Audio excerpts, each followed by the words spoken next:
yll ka shumë raste ku këta e din me siguri edhe ju nga eksperienca juaj, ka vajza dhe djemë të cilët nuk krijojnë lidhje romantike prej faktit që i friksohen ndarjes. Do të thonë as nuk hynë në një lidhje duke i paraprirë që do të ndodhë një ndarje.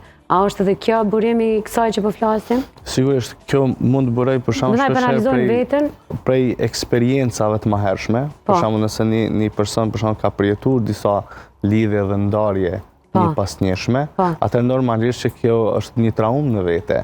Sepse gjithmonë ka me qenë frika se okej, tash unë nëse hyn lidhje prap dikush ka më mbraktis. Atëherë shumë më mirë është të rri vetë dhe të mos lidhe me askënd.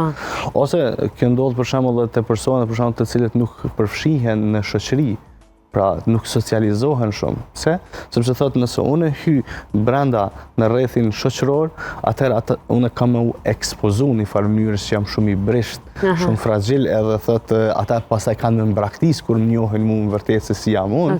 Edhe thotë shumë më mirë thotë rri jashtë edhe nuk përfshihem. Mirë po, a ekziston nevoja gjithmonë për të përfshi ose tek personi për të hyrë lidhje ose diçka? Gjithmonë është prezente, sepse ne nuk mundem me qëndru vetëm, sepse na jemi qenie sociale dhe kemi nevojë për lidhje, për dashuri, për mbështetje, për pranimin edhe të tjerëve. Jo vetëm të familjes, por edhe të partnerit edhe të shoqërisë.